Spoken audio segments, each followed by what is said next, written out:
दोस्तों ये घर देखिए, आज भी पुरानी चीज़ें इसमें मौजूद हैं। यह कुंडियाँ लगियां ने जिन्हों के कपड़े टंगी दे सन।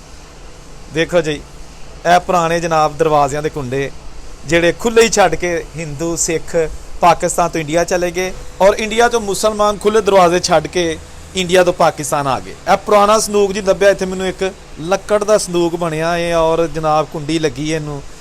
पता नहीं हुण ये जिहड़ी फैमिली दा संदूक है 47 वेले की समान इहदे विच छड्ड के गए ने।